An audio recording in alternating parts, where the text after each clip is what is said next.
اب آپ کے سوال کا جواب یہ بنتا ہے کہ کیٹیگریز ہیں. ایک کیٹیگری ہے ان لوگوں کی جن کا معاملہ ایسا ہے کہ اللہ نے ان کو ان کی موت کے بعد ہی ان کے لیے آسانیاں کر دی.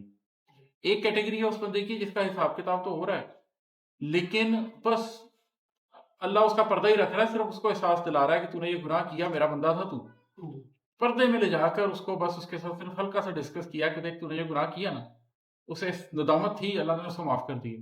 ایک کیٹیگری وہ ہے جس کا حساب کتاب ہو تو اوپن نہیں رہا ہے، پردے میں نہیں ہو رہا، چھپ کے نہیں ہو رہا، لیکن نرم ہو رہا ہے.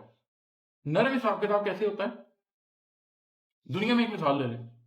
ایک امپلائی آیا، آپ نے کہا یار اچھا کتنے کی چھٹیاں کی ہیں؟ سر اس نے کم ہی کی ہیں. اچھا چلیں ٹھیک ہے.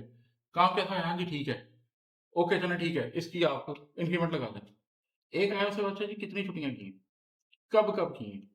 بتا کے کی ہیں. روز کتنا کام کرتا ہے؟ اچھا اس کا کیا فلانے کام کو تو لاؤ میں اس کو آڈٹ کروں گا. بال کی کھال اتاری. تو کچھ لوگوں کا نرم حساب ہوگا، موٹی موٹی بات ہوگی، ان کے ایک ایک دن کو، ان کے ایک ایک عمل کو کھول کر نہیں رکھا جائے گا، آسانی سے معاملہ حل ہو جائے گا.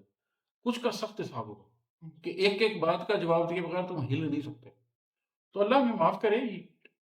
جنت اس تو بات کی بات ہے، 1000 سال کی روزہ حشر ہے. یا جون کے مہینے میں 3 بجے دوپہر ننگے پاؤں رات 5 منٹ کھڑے ہو کے دکھائیں دوں گا.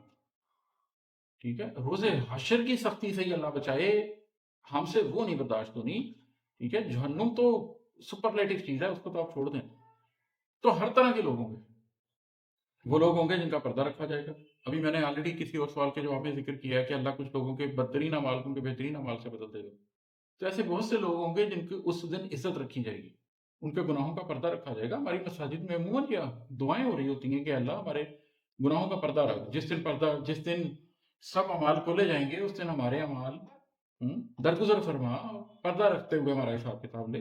تو یہ دعا ہمیں کرنی چاہیے. ہم میں سے کون ہے جو اپنی زندگی کے سارے اعمال جس پہ کھول کے رکھ دیے جائیں، ٹھیک ہے، تو آنکھ اٹھا کے دوسرے کو دیکھ سکے؟ ہم میں سے کوئی شخص بھی اس قابل نہیں ہے، کوئی شخص بھی اس قابل نہیں ہے. ٹھیک ہے، تو اس لیے بس اللہ سے رحمت کی امید رکھنی چاہیے، زیادہ سے زیادہ نیکیاں کرنی چاہیے کہ اس کو کوئی ایسی چیز پسند آ جائے کہ اس کے بدلے میں وہ آپ کے ساتھ نرمی کا معاملہ کرے، لطف کا معاملہ کرے، التفات کا معاملہ کرے.